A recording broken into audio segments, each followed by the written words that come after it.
Olá pessoal, o Neurotalk está no ar, primeiro do ano de 2025. Começando janeiro com o pé direito, né, Clécio? Sim.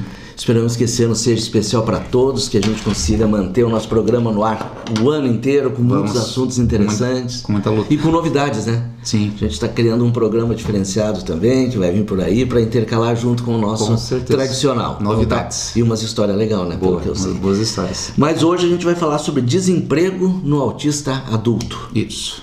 Tem bastante?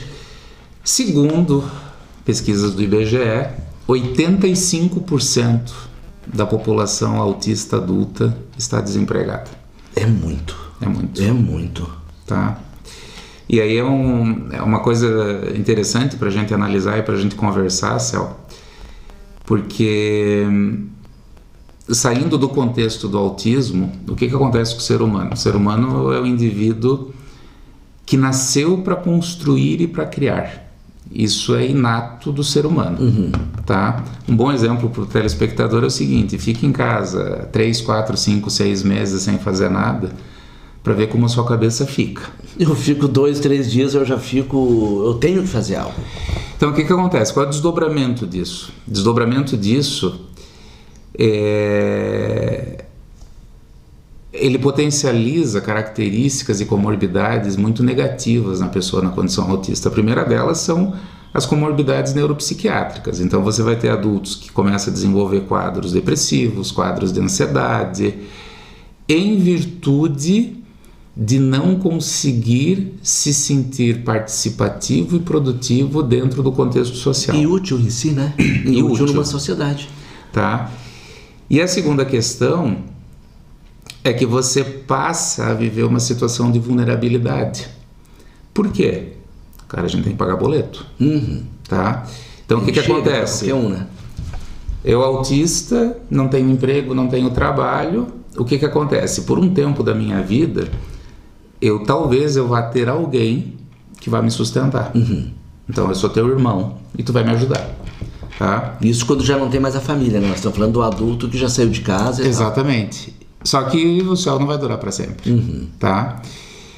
E as pessoas na condição autista, elas têm uma consciência muito clara, em virtude dessa dificuldade, de que as pessoas que dão apoio para elas têm um prazo de validade. Entendi. E aí vem aquele questionamento, tá? E agora? O que eu vou fazer se faltar? Se faltar, tá?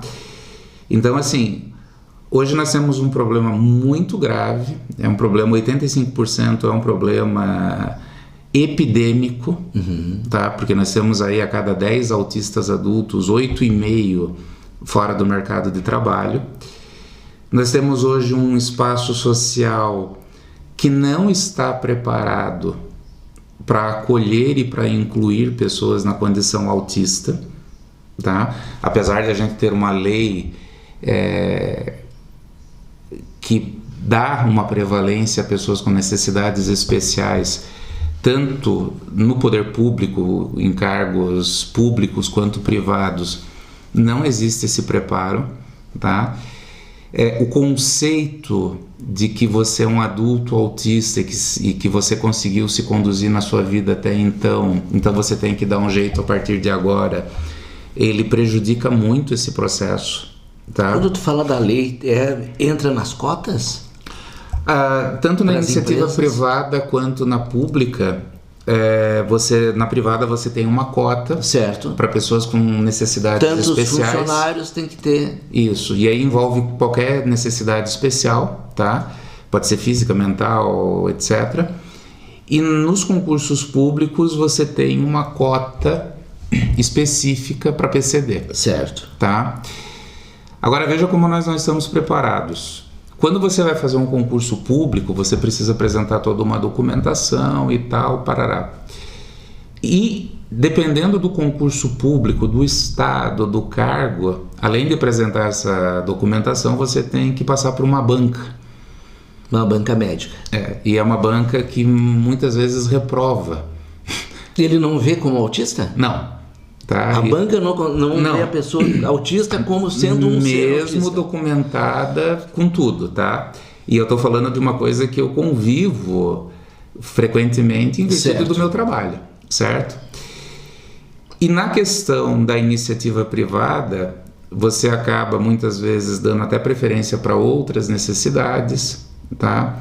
Existe uma pré-concepção deturpada sobre o indivíduo autista, né? Que é um indivíduo que não tem capacidade, que não tem habilidade, etc. E você traz esse retrato. E aí tem uma pergunta interessante. Por que esse índice acontece? O que acontece na condição autista? Então, na condição autista, nós temos duas situações que marcam a dificuldade de inserção e de manutenção no mercado de trabalho. O indivíduo autista, ele apresenta características que dificultam ele, desde o processo de logística, que é sair da sua casa para chegar no ambiente de trabalho, até a permanência no ambiente de trabalho, como por exemplo, você acorda de manhã, você tem que pegar um ônibus, ou você tem que pegar um metrô, você tem que se deslocar. Então você tem pessoas na condição autista que têm muita dificuldade de lidar com os estímulos sonoros, visuais, dificuldade de estar num transporte coletivo com muitas pessoas, e eles então começam até fazer uma tentativa de chegar ao seu espaço de trabalho, mas muito pouco tempo depois eles vão abandonando porque eles não dão conta de fazer... Desse trajeto, só pelo simples trajeto já começa. De fazer essa logística, tá?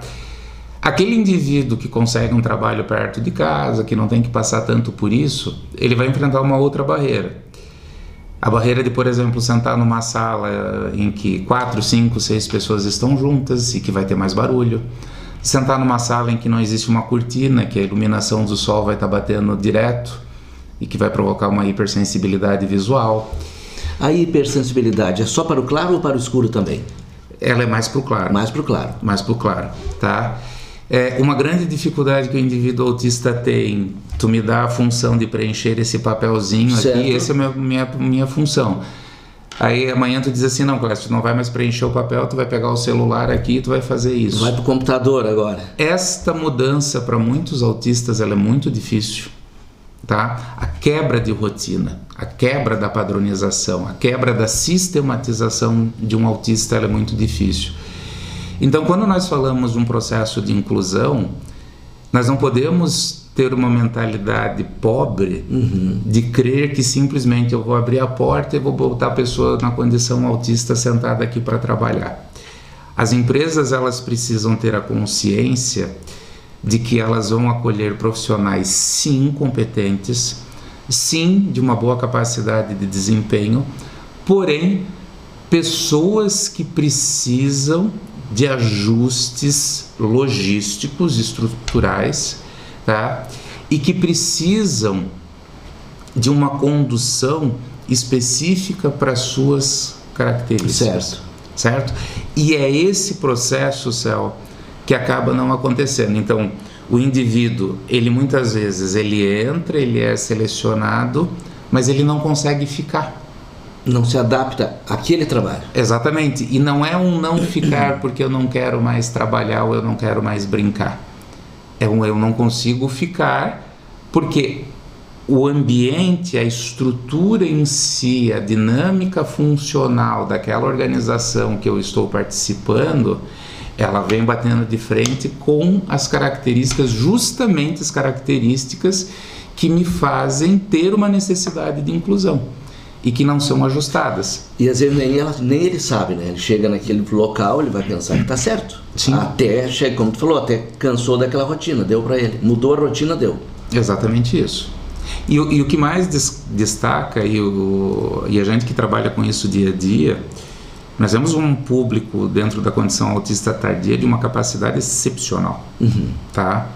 Pessoas de altíssima capacidade e que não conseguem expressar e apresentar resultados com a sua capacidade por questões meramente pequenas, por questões de ajuste. Que se tivesse uma estrutura dentro da empresa que promovesse efetivamente essa questão da inclusão, seriam profissionais de grande rendimento, de grande capacidade, e que trariam resultados. E quando ele vai chegar na empresa, já não leva um laudo de quais são os pontos principais que ele não pode passar? A questão, a pergunta ela é muito objetiva, muito simples, mas infelizmente ela não funciona bem assim. Entendi. Tá? Vamos lá. Isso é que nem escola.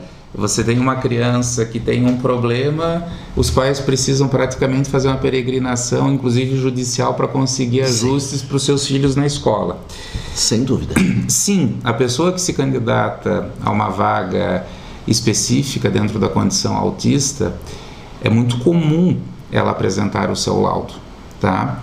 E ela não apresenta única e exclusivamente o laudo médico, ela muitas vezes vai apresentar o laudo do neuropsicólogo, de outros profissionais que avaliaram, e dentro desses laudos, hoje, você descreve sim quais são as necessidades, sim. Tá? Mas aí vai entrar naquela coisa do preconceito. Você não tem cara de autista. Não, senta aqui que vai dar tudo certo. Entendi. Entendeu? E não é por aí. Esse de falar a cara de autista é onde bate os tabus mesmo, né? É onde batem os tabus. Até como a gente já comentou, numa fila do supermercado, a pessoa é normal e não pode, ela não consegue chegar. E a questão toda é a seguinte, né? É uma questão só de bom senso, porque veja, eu já participei de ajustes profissionais de alguns pacientes meus, em que foram ajustes muito pequenos. Por exemplo, eu tive um paciente que um dos ajustes foi colocar uma cortina na janela. Simples assim. Simples assim, tá? E ele mesmo que falou? Não, ele conseguiu se expressar que seria isso? Não, eu intervi junto com a empresa. Joia. Tá? Eu intervi junto com a empresa. Assim como eu já tive pacientes que foram para home office, tá? Justamente pela questão da logística, do deslocamento, do número de pessoas que tinham dentro do seu espaço de trabalho. Então, assim, são pequenas atitudes de grande impacto, tá? Mas falta conhecimento e principalmente falta muito boa vontade. Porque 85% é muito, é um número muito grande. E a gente tem que pensar uma coisa, tá? Eu sou o profissional do autismo tardio, eu falo de diagnósticos tardios, mas a gente aqui não pode esquecer que nós temos uma população infantil, adolescente que vem crescendo exponencialmente nos últimos anos e que já vão estar adentrando ao mercado de trabalho. E nós vamos ter um número cada vez maior de pessoas na condição autista. E não é modismo, como muitos falam, né? Não, isso aqui não existia, agora todo mundo é autista. Não. E tu escuta isso? Sim, e é um dos dificultadores, tá? De fazer esse acolhimento. Agora veja, ao invés de ficar se discutindo coisas que não se conhece, tá? E buscar simplesmente fazer esses pequenos ajustes, a coisa seria diferente. E se a gente conseguisse colocar esse grupo de pessoas desempregadas num espaço de trabalho, nós teríamos uma qualidade de vida para essas 85% de pessoas infinitamente maior. Porque trabalho é terapia. Sim. Tá? Trabalho é qualidade de vida. A gente ocupado é outra coisa na vida, né? Exatamente. E uma coisa assim, o governo, ele não entra num caso de aposentar quando a pessoa está numa situação bem difícil como? Aposentadoria, vamos falar nisso. Olha, aí nós vamos entrar num outro contexto. Nem falando em política, vamos falar mais no lado...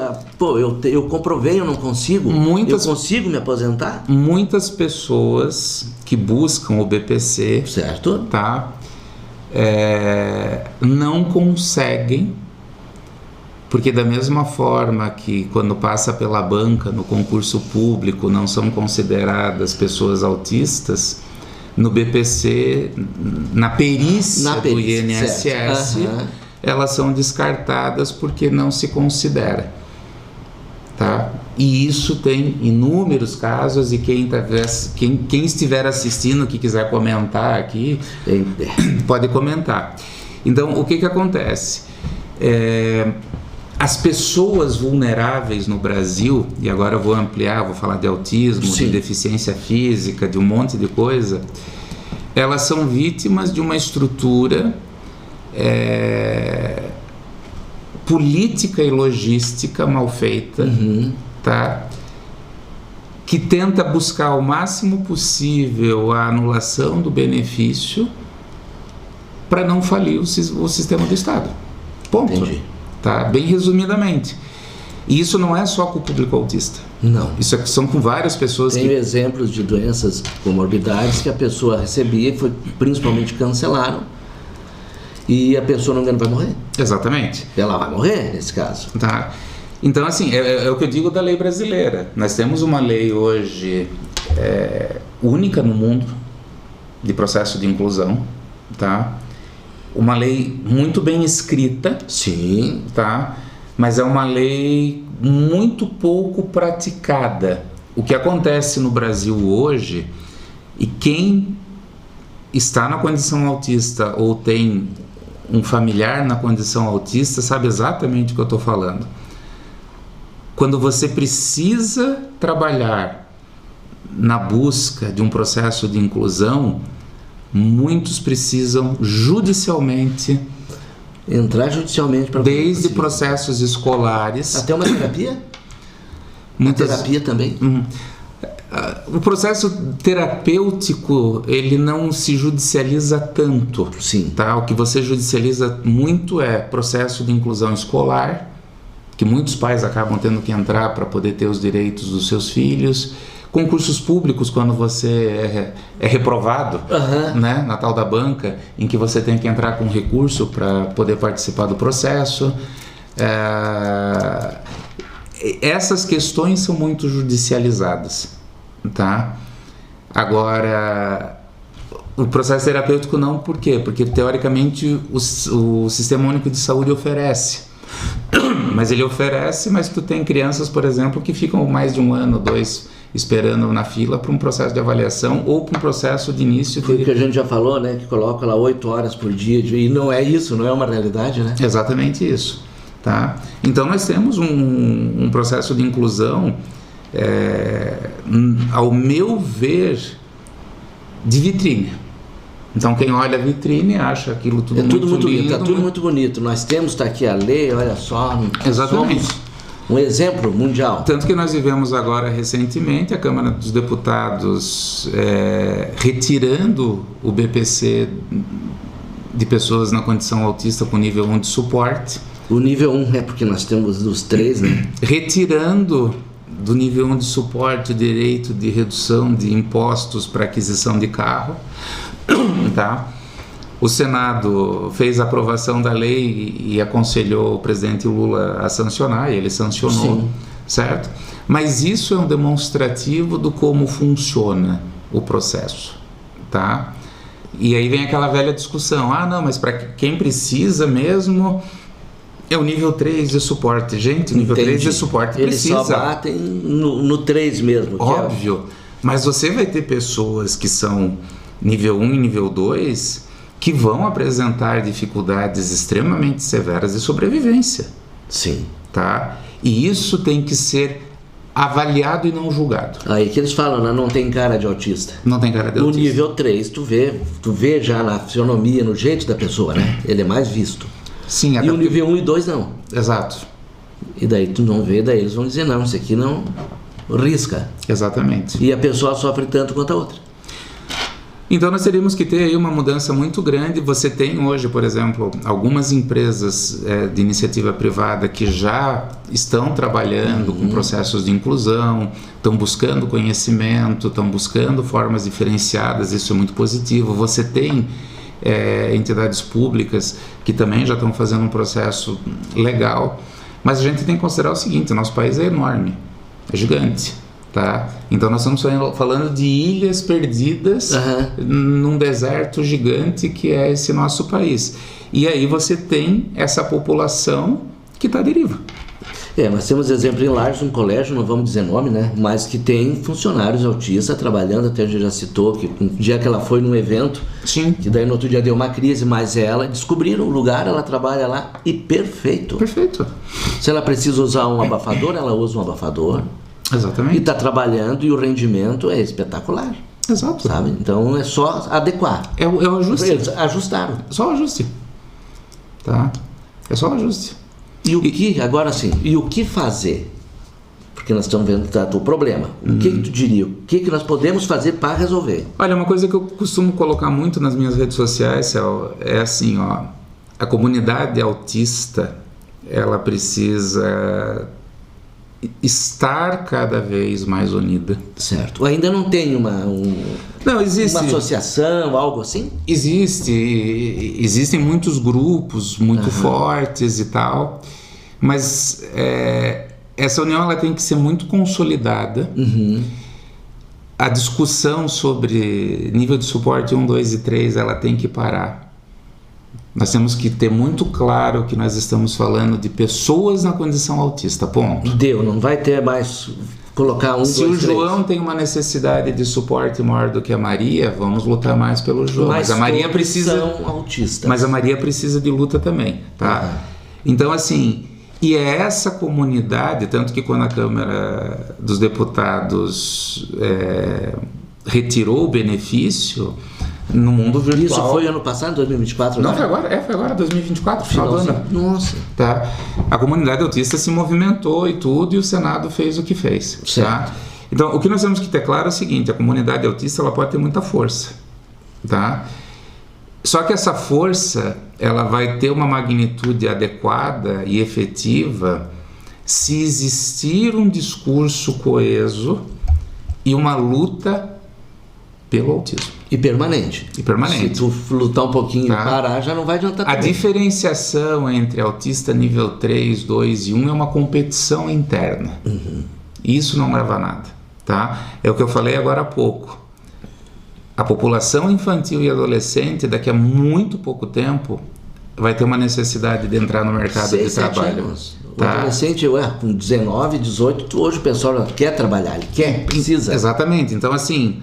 Muitos adultos de hoje, eles são reflexos destas crianças e desses adolescentes que amanhã vão estar aqui. Então nós temos que criar uma base de sustentação para nós podermos acolher essas pessoas que estão crescendo, que estão se desenvolvendo e que estão vindo para o mundo e que merecem ter um espaço de trabalho. Ponto. Sim, teria que ter um suporte maior. Um suporte maior. De toda a sociedade também, da parte governamental, né? Exatamente. Para ela poder entrar no mercado igual. Exatamente. Porque são muito mais inteligentes que muitos que estão aí. Tem muitos que só querem, eles só estão cumprindo o horário, né? E muitos querendo trabalhar. Mas tem uma coisa que é interessante aí que tu está colocando, tá? Mesmo quando você fala de um autista adulto que tem uma comorbidade de deficiência intelectual... Essa pessoa também tem condição de entrar no mercado. Certo. Tá? A gente tem que ver o seguinte, o nosso modo de produção hoje social, ele comporta diferentes perfis. Sim. Certo? Então, vamos pegar bem o exemplo que tu colocou. Eu tenho um indivíduo adulto que tem uma comorbidade de uma deficiência intelectual. Gente, ele também pode ser produtivo. E tem espaço para ele. Sim. Tá? A questão é... Vamos organizar o espaço para essa pessoa. Não vamos colocar ele na frente do computador para resolver cálculos difíceis, vamos colocar ele para organizar algo. Exatamente. Né? E isso é possível, e é essa discussão que ela tem que começar a ter pelo bem-estar e pelo benefício das pessoas, pela qualidade de vida das pessoas. E ter essa inclusão ser cada vez mais presente, né, nas nossas vidas. Dr. Clécio, nosso tempo terminou.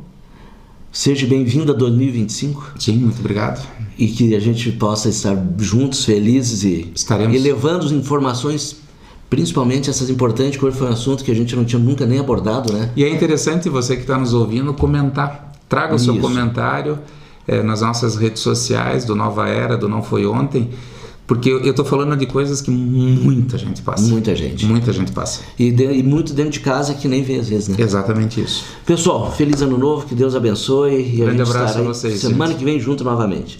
Tchauzinho.